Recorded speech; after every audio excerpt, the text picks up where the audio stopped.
Hello and welcome back to Storytime Classics Live. I am your host, Bo Heckman, and this is produced by Southwest Shakespeare Company.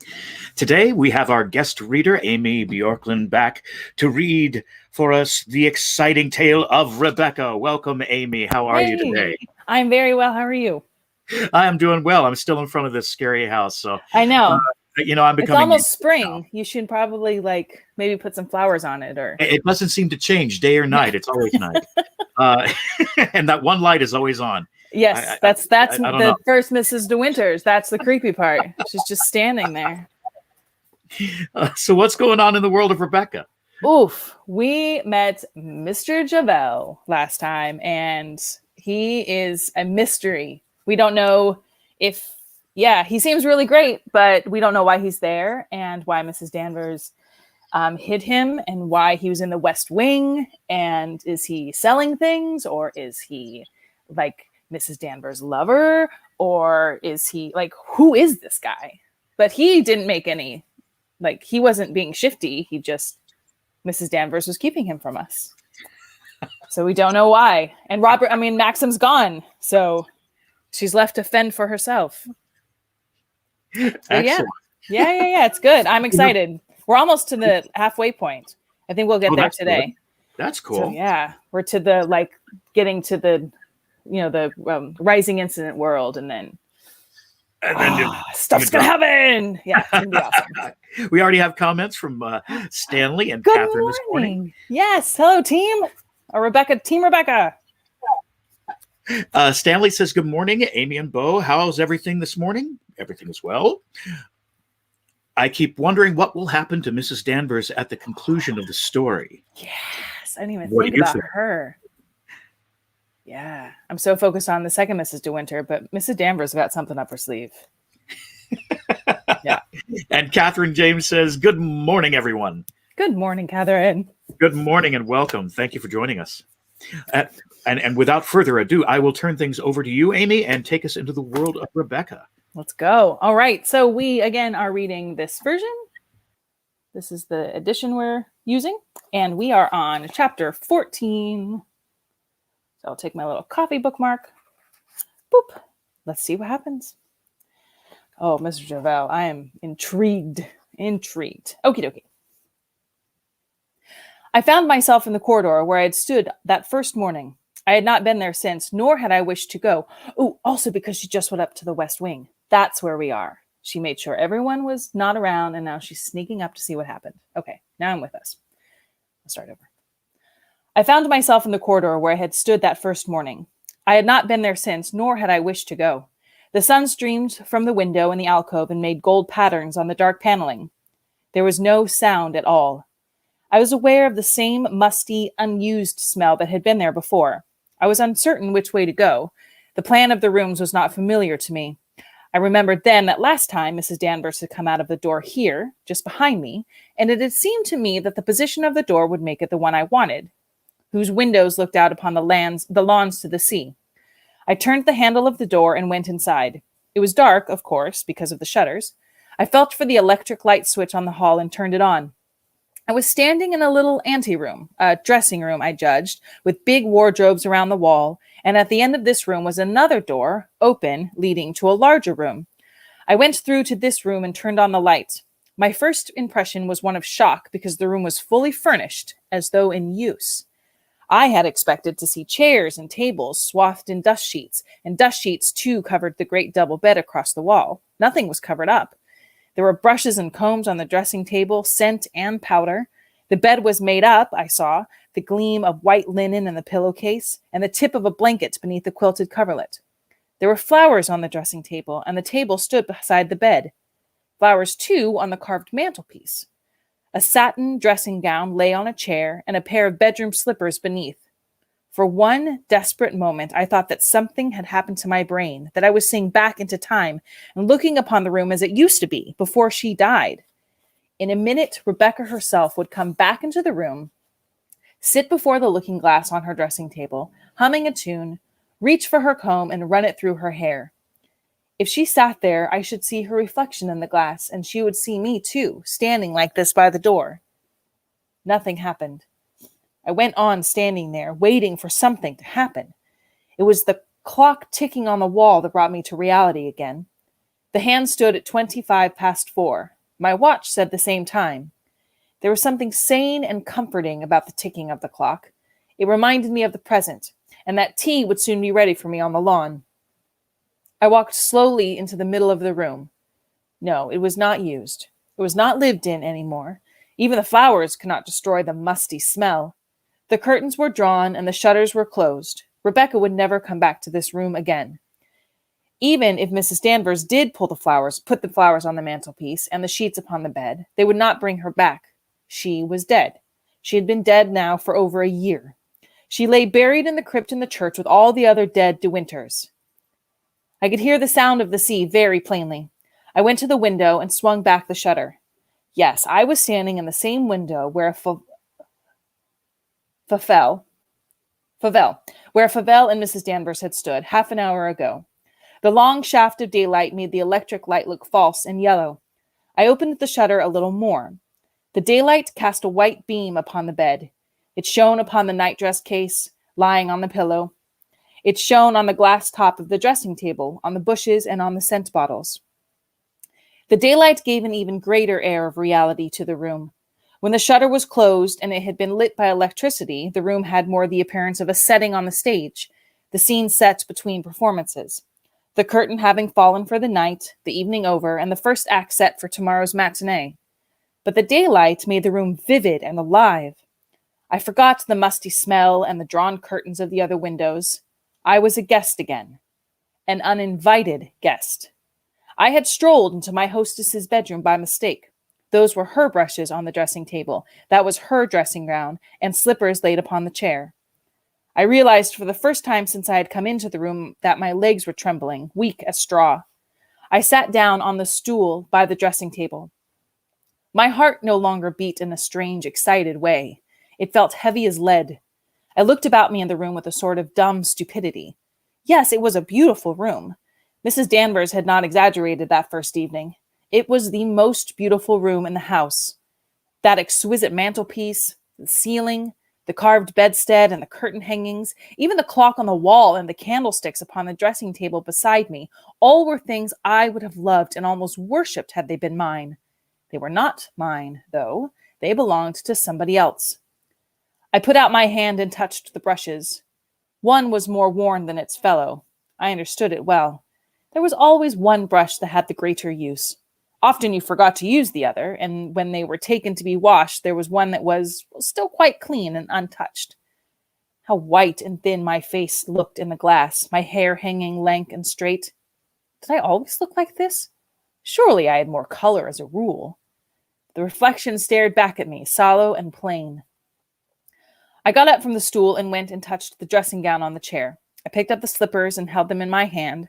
I was aware of a growing sense of horror turning to despair. I touched the quilt on the bed, traced with my fingers the monogram of the nightdress case, R.D.W., interwoven and interlaced.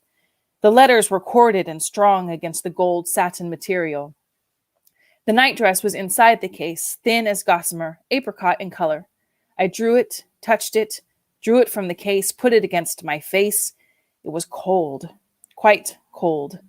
But there was a dim mustiness about it still where the scent had been, the scent of the white azalea. I folded it and put it back into the case, and as I did so, I noticed with a sick, dull aching in my heart that these were creases in the nightdress. The texture was ruffled. It had not been touched or laundered since it was last worn. On a sudden impulse, I moved away from the bed and went back to the little anteroom where I had seen the wardrobe was full of clothes. There were evening dresses here. I caught the shimmer of silver over the top of white bags that enfolded them. There was a piece of gold brocade. There, next to it, was a velvet wine-colored and soft. There was a train of white satin dripping on the floor of the wardrobe. Peeping out from a piece of tissue paper on a shelf above was an ostrich feather fan. The wardrobe smelt stuffy and queer. The azalea scent, so fragrant and delicious in the air, had turned stale inside the wardrobe, tarnishing the silver dresses and the brocade, and the breath of it wafted towards me now from open doors, faded and old. I shut the doors. I went back into the bedroom once again. The gleam of light from the shutter still shone white and clear on the golden coverlet of the bed, picking out clearly and distinctly the tall, sloping R of the monogram. Then I heard a step behind me, and turning around, I saw Mrs. Danvers. I shall never forget the expression on her face. Triumphant, gloating, excited in a strange, unhealthy way, I felt very frightened. "Is anything the matter, madam?" she said. I tried to smile at her and could not. I tried to speak. "Are you feeling unwell?" she said, coming nearer to me, speaking very softly. I backed away from her. I believe if she had come any closer to me, I would have fainted. I felt her breath on my face. "I'm all right, Mrs. Danvers," I said after a moment. "I did not expect to see you. The fact is, I was looking up at the windows from the lawn. I noticed one of the shutters was not quite closed. I came up to see if I could fasten it." "I will fasten it," she said, and she went silently across the room and clamped back the shutter. The daylight had gone. The room looked unreal again in the false yellow light, unreal and ghastly. Definitely a shrine to Rebecca. Yes, it's kind of a creepy shrine. And the way she writes it, it's so vivid. Whew. Okay. Mrs. Danvers came back and stood beside me. She smiled, and her manner, instead of being still and unbending as it usually was, became startlingly familiar, fawning even. Why did you tell me the shutter was open? I closed it before I left the room. You opened it yourself, didn't you now? You wanted to see the room. Why have you never asked me to show it to you before? I was ready to show it to you every day. You had only to ask me. I wanted to run away, but I could not move. I went on watching her eyes. "Now you are here, let me show you everything," she said, her voice ingrating and sweet as honey, horrible, false. "I know you want to see it all. You've wanted to for a long time, and you were too shy to ask. It's a lovely room, isn't it? The loveliest room you have ever seen." She took hold of my arm and walked me towards the bed. I could not resist her. I was like a dumb thing. The touch of her hand made me shudder, and her voice was low and intimate, a voice I hated and feared. This was her bed. "It's a beautiful bed, isn't it? I keep the golden coverlet on it always. It was her favorite. Here is her nightdress inside the case. You've been touching it, haven't you? This was the nightdress she was wearing for the last time before she died.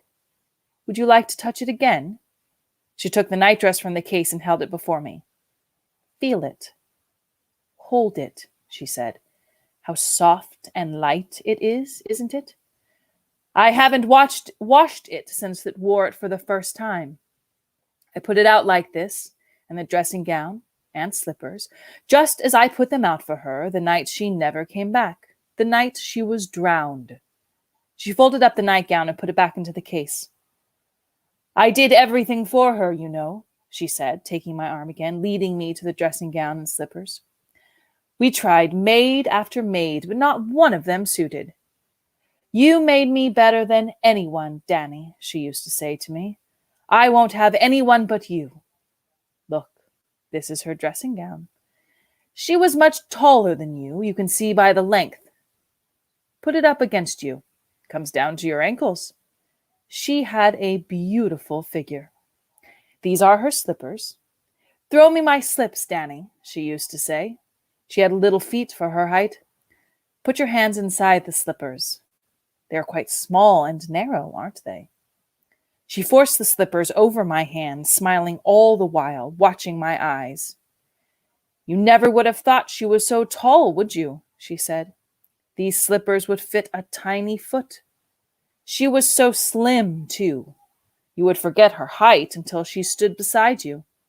She was every bit as tall as me, but lying there in bed she looked quite a slip of a thing with her massive dark hair standing out from her face like a halo.' She put the slippers back on the floor and laid the dressing gown on the chair. 'You've seen her brushes, haven't you?' she said, taking me to the dressing table.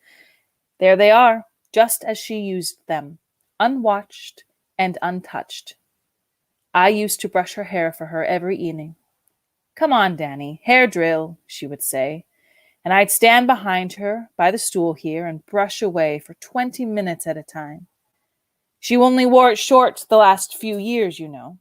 Came down below her waist when she was first married. Mr. De Winter used to brush it for her then. I've come into this room time and time again and seen him, in his shirt sleeves, with the 2 brushes in his hand. Harder, Max, harder, she would say, laughing up at him, and he would do as she told him. They would be dressing for dinner, you see, in the house filled with guests. Here, I should be late, he would say, throwing the brushes at me and laughing back at her. He was always laughing and gay then.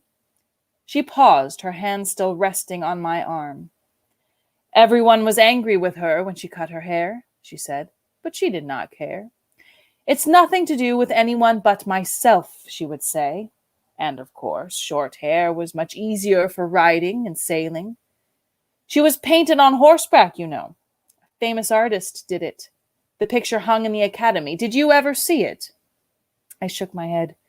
No, I said. No. I understood it was the picture of the year, she went on, but Mr. De Winter did not care for it, would not have it at Manderley. I don't think he considered it did her justice. You would like to see her clothes, wouldn't you? She did not wait for my answer. She led me to the little anteroom and opened the wardrobes one by one. I keep her furs in here, she said. The moths have not got to them yet, and I doubt if they ever will. I'm too careful. Feel that sable wrap? That was a Christmas present from Mr. De Winter. She told me the cost once, but I forgot it now. This chinchilla she wore in the evenings mostly, round her shoulders very often when the evenings were cold. This wardrobe here is full of her evening clothes. You opened it, didn't you? The latch is not quite closed.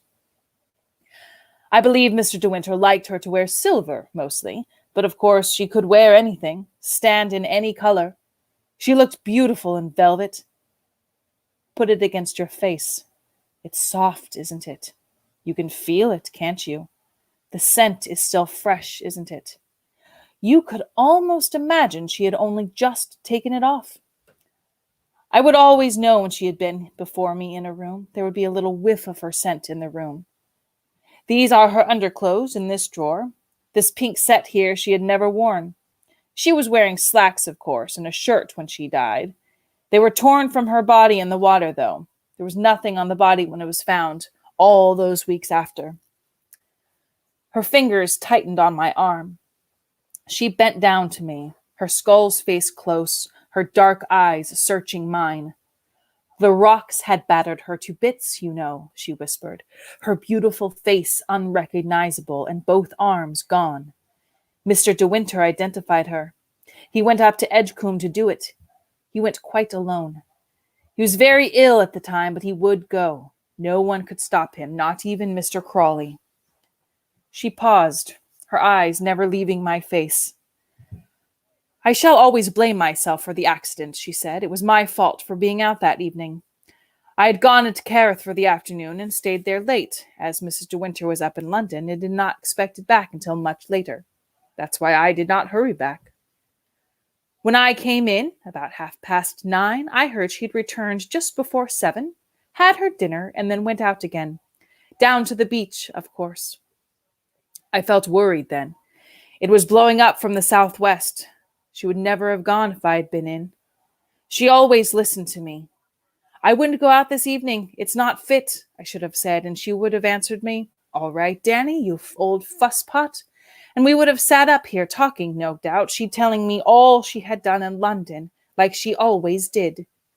My arm was bruised and numb from the pressure on her fingers. I could see how tightly the skin was wretched across her face, showing the cheekbones. There were little patches of yellow beneath her ears. Mr. De Winter had been dining with Mr. Crawley at his house, she went on. I don't know what time he got back. I dare say it was after 11. But it began to blow quite hard just before midnight, and she had not come back. I went downstairs, but there were no lights under the library door. I came upstairs again and knocked on the dressing-room door. Mr. De Winter answered at once. Who is it? What do you want? He said. I told him I was worried about Mrs. De Winter not being back. He waited a moment, and then he came and opened the door in his dressing gown.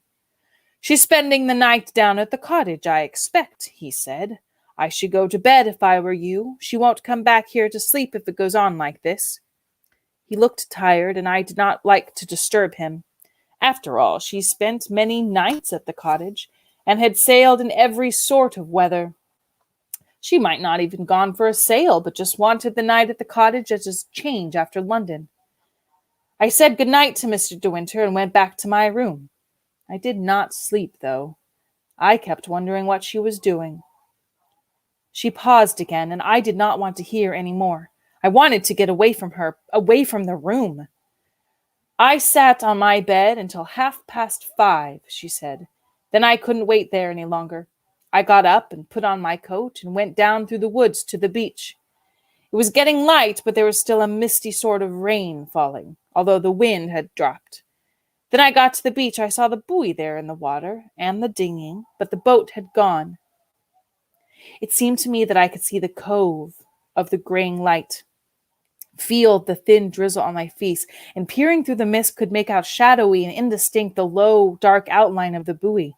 Mrs. Danvers loosened the pressure on my arm. Her hand fell back again to her side. Her voice lost all expression, became the hard, mechanical voice of every day. "One of the life buoys was washed up at Carith in the afternoon," she said, "and another was found the next day by some crabbers on the rock below the headland.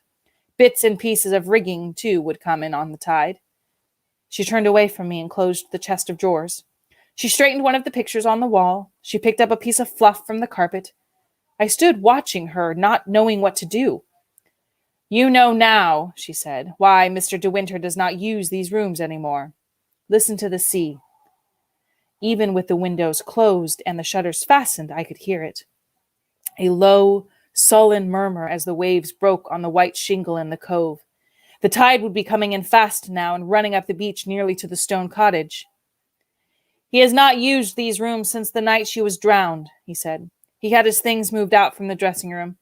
We made up one of the rooms at the end of the corridor. I don't think he slept much even there. He used to sit in the armchair. There would be cigarette ash all around it in the morning. And in the daytime, Frith would hear him up in the library, pacing up and down. Up and down, up and down. I, too, could see the ash on the floor beside the chair. I, too, could hear his footsteps, 1, 2, 1, 2, backwards and forwards across the library. Mrs. Danvers closed the door softly between the bedroom and the anteroom where we were standing and put out the light. I could not see the bed any more, nor the nightdress case upon the pillow, nor the dressing table, nor the slippers by the chair. She crossed the anteroom and put her hand on the knob of the door and stood waiting for me to follow her. "I come to the rooms and dust them myself every day," she said. "If you want to come again, you have only to tell me. Ring me on the house telephone. I shall understand. I don't allow the maids up here. No one ever comes but me." Her manner was fawning again, intimate and unpleasant. The smile on her face was a false, unnatural thing. "Sometimes, when Mr. De Winter is away and you feel lonely, you might like to come up to these rooms and sit here. You only have to tell me. They are such beautiful rooms. You would not think she had been gone now for so long, would you, by the means the rooms are kept? You would think she had just gone out a little while and would be back in the evening." I forced a smile. I could not speak. My throat felt very dry and tight. "It's not only this room," she said. "In many rooms in the house, in the morning room, in the hall, even in the little flower room. I feel her everywhere. You do too, don't you?" She stared at me curiously, her voice dropping to a whisper. "Sometimes when I walk along the corridor here, I fancy I hear her just behind me, that quick, light footstep. I could not mistake it anywhere. And in the minstrel's gallery above the hall, I've seen her leaning there in the evenings in the old days, looking down on the hall below and calling to the dogs. I can fancy her there now from time to time. It's almost as though I catch the sound of her dress sweeping the stairs as she comes to dinner." She paused. She went on looking at me, watching my eyes. "Do you think she can see us, talking to one another now?" she said slowly. "Do you think the dead come back and watch the living?" I swallowed. I dug my nails into my hands. I don't know. I said. I don't know. My voice sounded high-pitched and unnatural, not my voice at all. Sometimes I wonder, she whispered. Sometimes I wonder if she comes back here to Manderley and watches you and Mr. De Winter together. We stood there by the door, staring at one another. I could not take my eyes away from her. How dark and somber they were in that white skull face of her. How malevolent, how full of hatred. Then she opened the door in the corridor. Robert is back now, she said. He came back a quarter of an hour ago. He has orders to take your tea out under the chestnut tree. She stepped aside and waited for me to pass. I stumbled out onto the corridor, not looking where I was going. I did not speak to her. I went down the stairs blindly and turned the corner and pushed through the door that led to my own rooms to the east wing. I shut the door of my room and turned the key and put the key in my pocket. Then I laid down on my bed and closed my eyes. I felt dreadfully sick. Chapter 15. Maxim rang up the next morning to say he would be back about 7. Frith took the message. Maxim did not ask to speak to me himself. I heard the telephone ring while I was at breakfast, and I thought perhaps Frith would come into the dining room and say, Mr. De Winter on the telephone, madam. I had put down my napkin, and I had risen to my feet, and then Frith came back into the dining room and gave me the message. He saw me push back my chair and go to the door. Mr. De Winter has rung off, madam, he said. There was no message, just that he would be back about 7. I sat down in my chair again and picked up my napkin. Frith must have thought me eager and stupid rushing across the dining room. All right, Frith, thank you, I said. I went on eating my eggs and bacon, Jasper at my feet, the old dog in her basket in the corner. Wonder what I should do with my day. I'd slept badly, perhaps because I was alone in the room. I'd been restless, waking up often, and when I glanced at my clock, I saw the hands had scarcely moved. When I did fall asleep, I had varied, wandering dreams. We were walking through the woods, Maxim and I, and he was always just a little ahead of me. I could not keep up with him, nor could I see his face, just his figure, striding away in front of me all the time. I must have cried while I slept, for when I woke in the morning, the pillow was damp. My eyes were heavy, too, when I looked into the glass. I looked plain, unattractive. I rubbed a little rouge on my cheeks in a wretched attempt to give myself color, but it made me worse. It gave me a false clown look. Perhaps I did not know the best way to put it on. I noticed Robert staring at me as I crossed the hall and went to breakfast. About 10 o'clock, as I was crumbling some pieces for the birds on the terrace, the telephone rang again. This time it was for me. Frith came in and said Mrs. Lacey wanted to speak with me. Good morning, Beatrice, I said. Well, my dear, how are you? She said, her telephone voice typical of herself, brisk, rather masculine, standing no nonsense and then not waiting for my answer. I thought of motoring over this afternoon and looking up Gran. I'm lunching with people about 20 miles away from you. Shall I come and pick you up and we'll go together? It's time you met the old lady, you know. I'd like that very much, Beatrice, I said. Splendid. Well then, I'll come along for you about 3:30. Giles saw Maxim at the dinner. Poor food, he said, but excellent wine. All right, my dear, I'll see you later. The click of the receiver and she was gone. I wandered back into the garden. I was glad she hadn't rung up and suggested the plan of going over to see her grandmother. It made something to look forward to and broke the monotony of the day. The hours had seemed so long until 7 o'clock. I did not feel in my holiday mood today and had no wish to go off with Jasper to the Happy Valley and come up to the cove and throw stones in the water. The sense of freedom had departed, and the childish desire to run across the lawn in sand shoes. I went and sat down with a book and the Times and my knitting into the rose garden, domestic as a matron, yawning in the warm sun while the bees hummed amongst the flowers.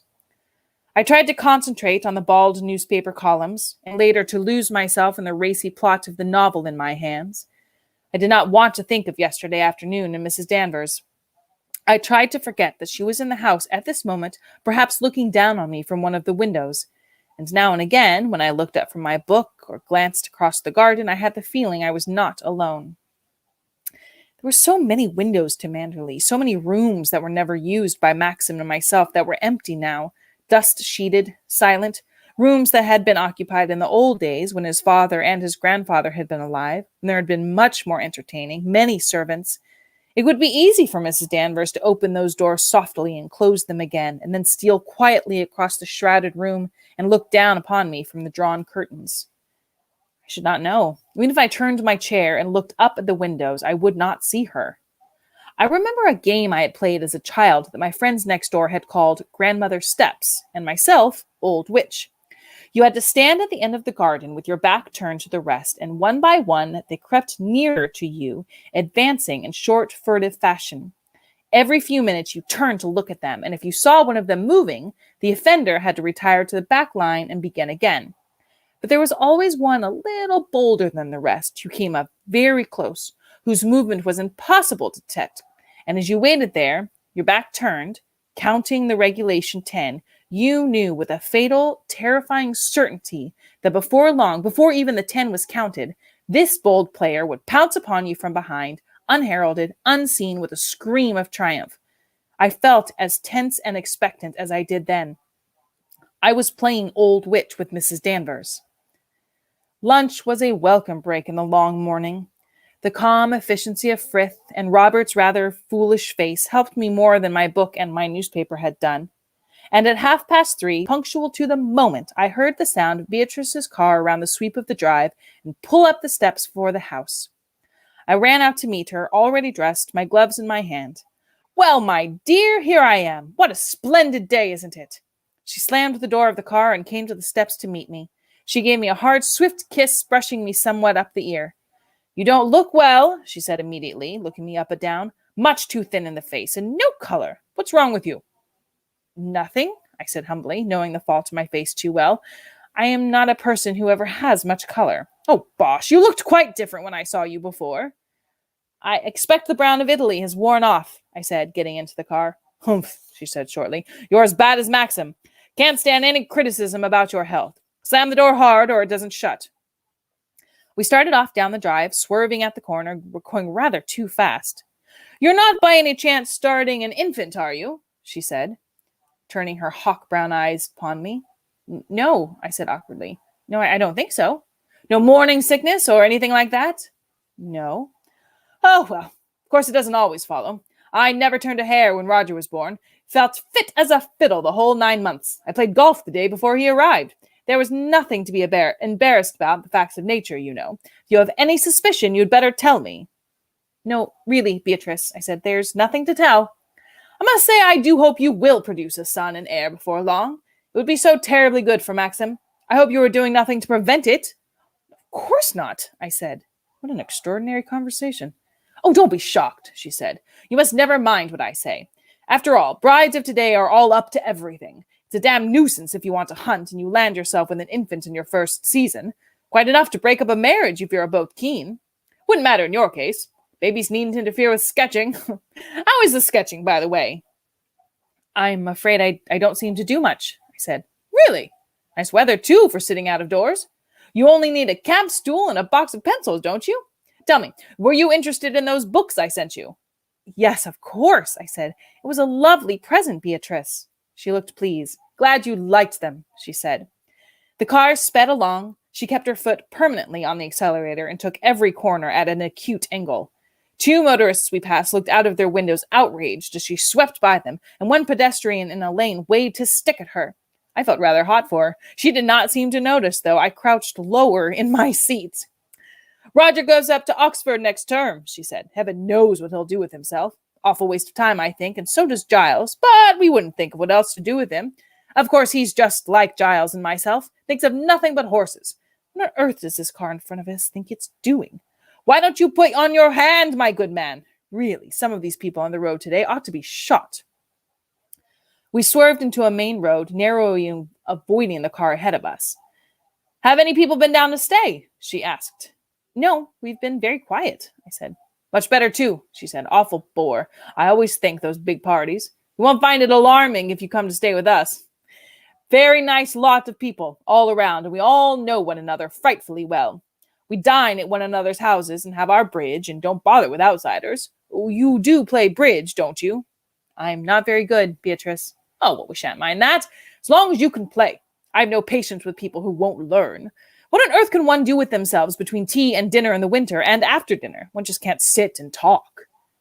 wondered why. However, it was simple just to not say anything. It's quite amusing how Roger is a reasonable age, she went on, because he brings his friends to stay, and we have really good fun. You ought to have been with us last Christmas. We had charades. My dear, it was the greatest fun. Giles was in his element.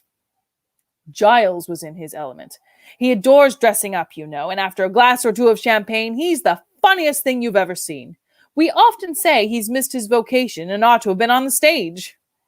I thought of Giles and his large moon face, his horn spectacles. I felt the sight of him being funny rather than champagne. That would embarrass me.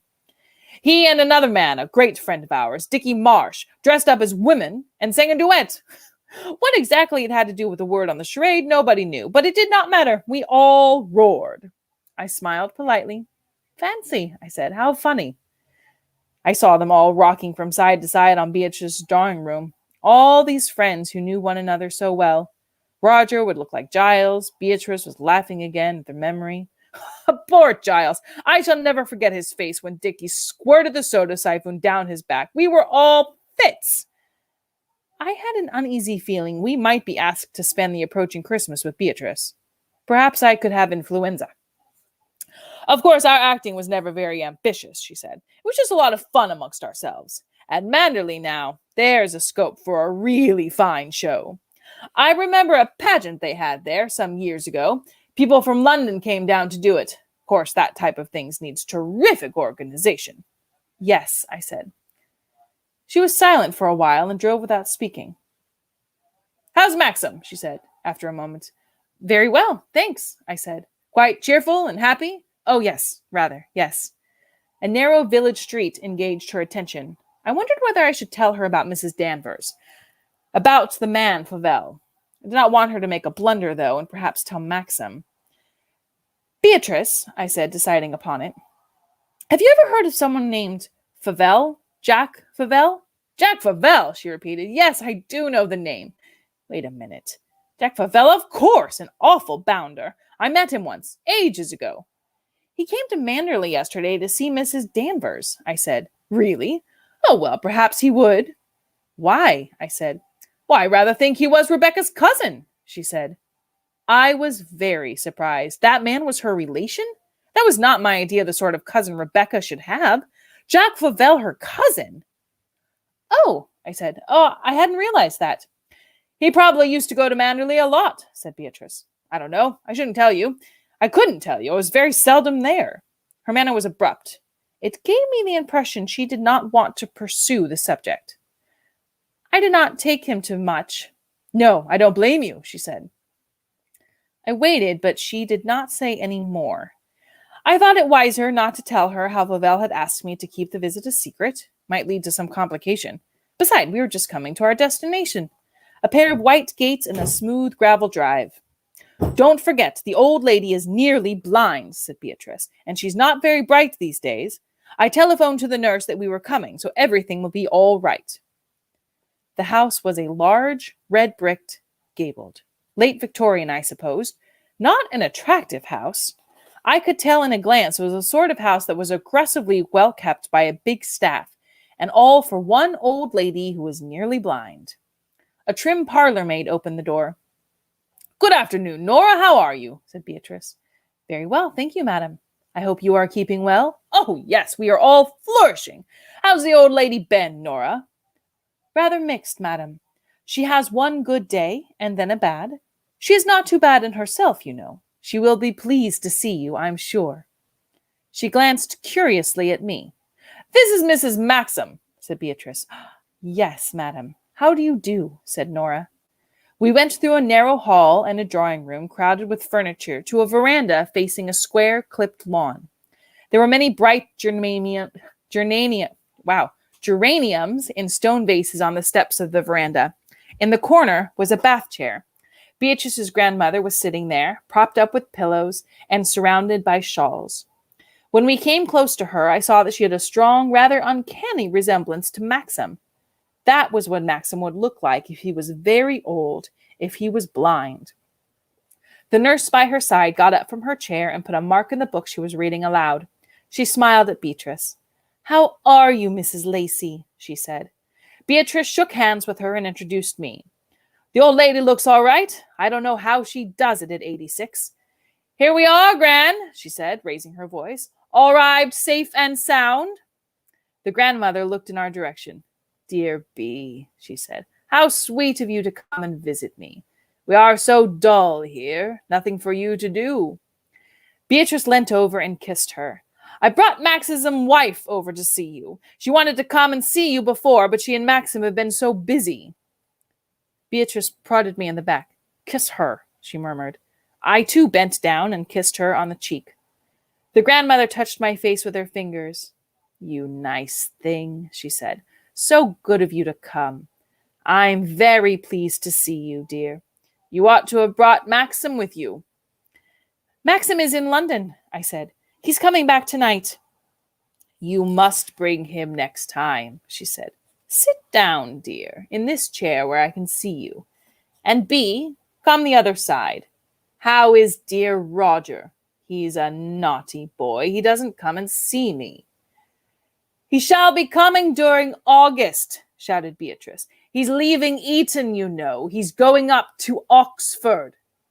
Oh, dear. He'll be quite a young man. I shan't know him. He's taller than Giles now, said Beatrice. She went on, telling her about Giles and Roger and the horses and the dogs.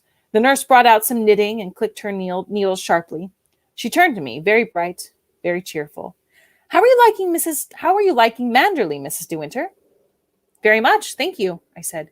It's a beautiful spot, isn't it? She said, the needles jabbing one another. Of course, we don't get over there now. She's just not up to it. I'm so sorry. I used to love our days at Manderley. You must come over yourself sometime, I said. Thank you. I would love to. Mr. De Winter as well, I suppose? Yes, very well. You spent your honeymoon in Italy, didn't you? We were so pleased with the picture postcard Mr. De Winter sent. I wonder whether she used we in the royal sense or if she meant that Maxim's grandmother and herself were one. Did he send one? I don't remember. Oh, yes, it was quite an excitement. We love anything like that. We keep a scrapbook, you know, and paste everything to do with the family inside it. Anything pleasant, that is. How nice, I said. I caught snatches of Beatrice's conversation on the other side. We had to put old Marksmiths down, she was saying. You remember old Marksman, the best hunter I ever had? Oh, dear. Not old Marksman, said her grandmother. Yes, poor old man, got blind in both eyes, you know. Poor Marksman, echoed the old lady. I thought perhaps it was not very tactful to talk about blindness, and I glanced at the nurse, but she was busy clicking her needles. Do you hunt, Mrs. De Winter? She asked. No, I'm afraid I don't, I said. Perhaps you will come to it. We're all very fond of hunting in this part of the world. Yes. Mrs. De Winter is very keen on art, said Beatrice to the nurse. I tell her there are heaps of spots in Manderley that would make jolly good pictures. Oh, rather, agreed the nurse, pausing for a moment from the fury of knitting. What a nice hobby. I had a friend who was a wonder with her pencil. We went to Provence together one Easter, and she did such lovely sketches. How nice, I said. We're talking about sketching, shouted Beatrice to her grandmother. You did not know we had an artist in the family, did you? Who's an artist? Said the old lady. I don't know any. Your new granddaughter, said Beatrice. You ask her what I gave her for a wedding present. I smiled, waiting to be asked. The old lady turned her head in my direction. What's Bee talking about? She said. I did not know you were an artist. We never had any artists in the family. Beatrice was joking, I said, and of course I'm not an artist, really. I like drawing as a hobby. I've never had any lessons.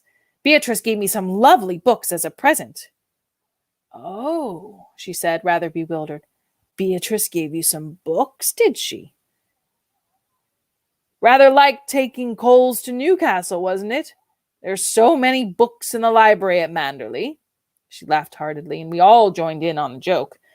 I hoped the subject would be left at that, but Beatrice had to harp on it. You don't understand, Gran. They weren't ordinary books. They were volumes on art. 6 of them. The nurse leaned over and added her tribute. Mrs. Lacey is trying to explain that Mrs. De Winter is very fond of sketching as a hobby, so she gave her 6 fine volumes all about painting as a wedding present." "What a funny thing to do," said the grandmother. "I don't think much of books for a wedding present. Nobody ever gave me books when I was married. I should never have read them if I had." She laughed again. Beatrice looked rather offended.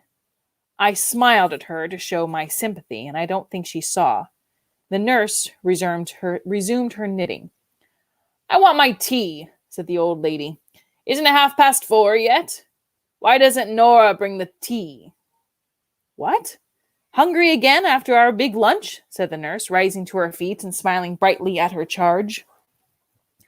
I felt rather exhausted, and wondered whether, shocked at my callous thought, why old people were sometimes such a strain, worse than young people or puppies, because one had to be polite. I sat with my hands in my lap, ready to agree with what anybody said. The nurse was thumping the pillows and arranging the shawls. Max's grandmother suffered her impatience. She closed her eyes as though she too were tired. She looked more like Maxim than ever.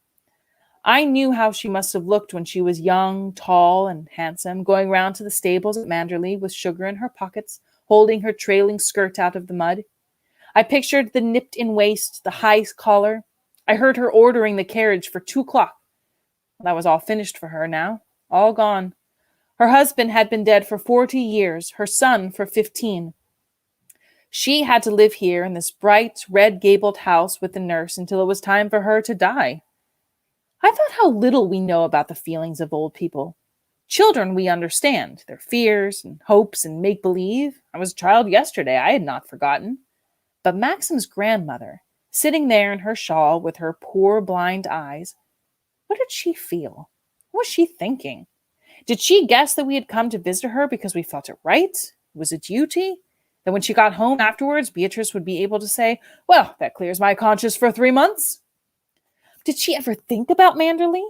Did she remember sitting in the dining room where I sat? Did she too have tea under the chestnut tree? Or was it all forgotten and laid aside, and was there nothing left behind the calm, pale face of hers but little aches and little strange discomforts, a blurred thankfulness when the sun shone, a tremor when the wind blew cold? I wished I could lay my hands upon her face and take the years away. I wished I could see her young as she was once, with color in her cheeks and chestnut hair, alert and active as Beatrice by her side, taking as she did about hunting and hounds and horses, not sitting here with her eyes closed while the nurse thumped the pillows behind her head. "We've got a treat today, you know," said the nurse. "Watercress sandwiches for tea. We love watercress, don't we?" "Is it watercress day?" said Maxim's grandmother, raising her head from the pillows and looking towards the door. "You did not tell me that. Why does Nora not bring in the tea?" "I wouldn't salve your sobs, sister, for 1,000 days," said Beatrice, soda-voiced to the nurse. "Oh, I'm used to it, Mrs. Lacey," smiled the nurse. "It's very comfortable here, you know. Of course we have our bad days, but they might be a great deal worse. She's very easy, not like some patients. The staff are obliging, too. That's really the main thing. Oh, here comes Nora." The parlor maid brought out a little gate-legged table and a snowy cloth. "What a time you've been, Nora," grumbled the old lady. "It's only just turned 4:30, madam," said Nora in a special voice, bright and cheerful like the nurse. I wondered if Maxim's grandmother realized that people spoke to her in this way. I wondered when they had done so for the first time, and if she had noticed them. Well, perhaps she had said to herself, "They think I'm old. How very ridiculous." And then little by little, she had become accustomed to it. And now it was though they had always done so. It was part of her background. But the young woman with the chestnut hair and the narrow waist who gave sugar to the horses, where was she? We drew our chairs to the gate-legged table and began to eat the watercress sandwiches. The nurse prepared special ones for the old lady. "There now, isn't that a treat?" she said. I saw a slow smile pass over the calm, placid face. "I like watercress day," she said. The tea was scalding, much too hot to drink. The nurse drank hers in tiny sips. "Boiling water today," she said, nodding at Beatrice. "I have such trouble about it. They will let the tea stew. I've told them time and time again about it. They will not listen. Oh, they're all the same. I've given it up as a bad job." The old lady stirred hers with a spoon, her eyes far in distance. I wish I knew what she was thinking about. Do you have fine weather in Italy? Asked the nurse. Yes, I said. It was very warm. Beatrice turned to her grandmother. They had lovely weather in Italy for their honeymoon, she says. Maxim got quite sunburnt. Why isn't Maxim here today? Said the old lady. We told you, darling, Maxim had to go to London, said Beatrice impatiently. Some dinner, you know. Giles went too. Oh, I see. Why did you say Maxim was in Italy? He was in Italy, Gran, in April. They're back in Mannerley now. She glanced at the nurse, shrugging her shoulders. Mr. and Mrs. De Winter are in Mannerley now, repeated the nurse. It's been lovely there this month, I said, drawing nearer to Maxim's grandmother. The roses are in bloom now. I wish I'd brought you some. Yes, I like roses, she said vaguely, and then peering closer at me with those dim blue eyes. Are you staying at Manderley too? I swallowed. There was a slight pause. Then Beatrice broke in with her loud, impatient voice. Grand darling, you know perfectly well she lives there now. She and Maxim are married. I noticed the nurse put down her cup of tea and glanced swiftly at the old lady. She had relaxed against the pillows, plucking at her shawl, and her mouth began to tremble. You talk too much, all of you. I don't understand. Then she looked across at me, a frown on her face, and began to shake her head. Who are you, dear? I haven't seen you before. I don't know your face.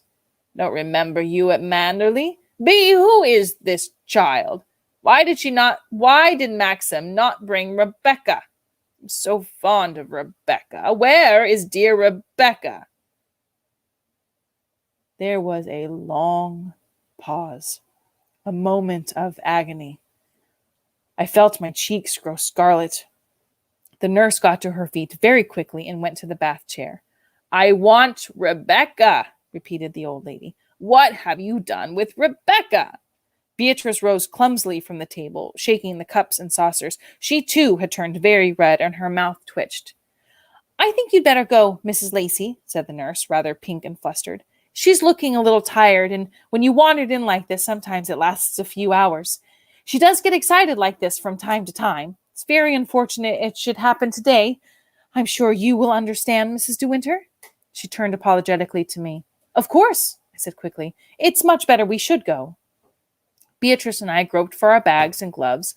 The nurse had turned to her patient again.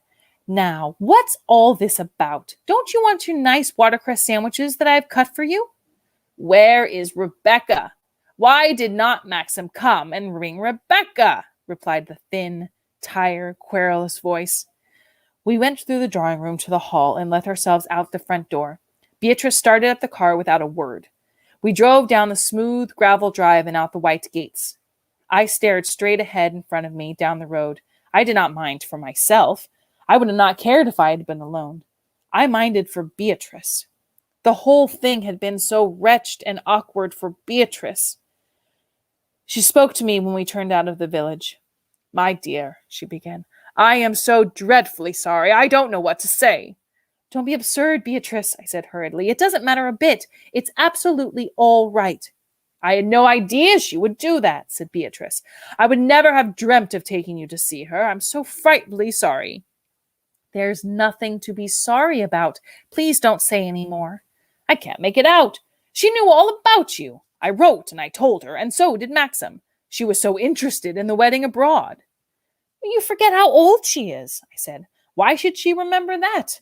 She doesn't connect me with Maxim. She only connects him with Rebecca. We went on driving in silence. It was a relief to be in the car again. I did not mind the jerky motion and the swaying corners. I'd forgotten she was so fond of Rebecca, said Beatrice slowly. I was a fool not to expect something like this. I don't believe she ever took it in properly about the accident. Oh, Lord, what a ghastly afternoon. What on earth will you think of me? Please, Beatrice, don't. I tell you, I don't mind. Rebecca made a great fuss of her always, and she used to have an old lady over to Manderley. Poor darling Grant was much more alert then. She used to rock with laughter at whatever Rebecca said. Of course, she was always very amusing, and the old lady loved that. She had an amazing gift, Rebecca. I mean, of being attractive to people, men, women, children, dogs. I suppose the old lady has never forgotten her. My dear, you won't thank me for this afternoon. I don't mind, I repeated mechanically. If only Beatrice would leave the subject alone. It did not interest me. What did it matter, after all? What did anything matter? Giles will be very upset, said Beatrice. He will blame me for taking you over. What an idiot thing to do, Bee, I can hear him saying. I shall get into a fine row. Don't say anything about it, I said. I would much rather it was forgotten. The story will only get repeated and exaggerated. Giles will know something is wrong from my face. I've never been able to hide anything from him. I was silent. I knew how the story would be tossed about in their immediate circle of friends. I could imagine the little crowd at Sunday lunch, the round eyes, the larger ears, and the gasps and the exclamations. My Lord, how awful! What on earth did you do? And then, how did she take it? How terribly embarrassed for everyone. The only thing that mattered to me was that Maxim should never come to hear of it. One day I might tell Frank Crawley, but not yet, not for a while. It was not long before we came to the high road at the top of the hill. In the distance, I could see the first grey roofs of Kerrith, while in the right, in a hollow, lay the deep woods of Manderley and the sea beyond. Are you in a frightful hurry to get home? Said Beatrice. No, I don't think so. Why? Would you think me a perfect pig if I dropped you at the lodge gates? If I drive like hell now, I should just be in time to meet Giles by the London train. It will save me taking the station taxi. Of course, I can walk down the drive. Thanks awfully, she said gratefully. I felt the afternoon had been too much for her. She wanted to be alone again and did not want to face another isolated tea at Manderley. I got out of the car at the lodge gates and we kissed goodbye. Put on some weight next time I see you, she said. Doesn't suit you to be so thin. Give Maxim my love and forgive me for today. She vanished in a cloud of dust and I turned down the drive. I wondered if it had altered much since Maxim's grandmother had driven down it in her carriage. She had ridden here as a young woman. She had smiled to the woman at the lodge, as I did now. And in her day, the lodge-keeper's wife had curtsied, sweeping the path with her full, wide skirt. This woman nodded to me briefly and then called to her little boy who was grubbing with some kittens at the back. Maxim's grandmother had bowed her head to avoid the sweeping branches of the trees, and the horses had trotted down the twisting drive where I now walked. The drive had been wider then, and smoother too, better kept. The woods did not encroach upon it. I did not think of her as she was now, lying against those pillows with that shawl around her. I saw her when she was young, and when Manderley was her home. I saw her wandering in the gardens with the small boy, Maxim's father, clattering behind her on his hobby horse. He would wear a stiff Norfolk jacket and a round white collar. Picnics to the cove would be an expedition, a treat that was not indulged in very often. There would be a photograph somewhere, an old album, all the family sitting very straight and rigid around a tablecloth set upon the bench, the servants in the background inside a huge lunch basket. And I saw Maxim's grandmother when she was older, too, a few years ago, walking on the terrace at Manderley, leaning on a stick, and someone walking beside her, laughing, holding her arm. Someone tall and slim, and very beautiful, who had a gift, Beatrice said, of attractive to people. Easy to like, I suppose. Easy to love.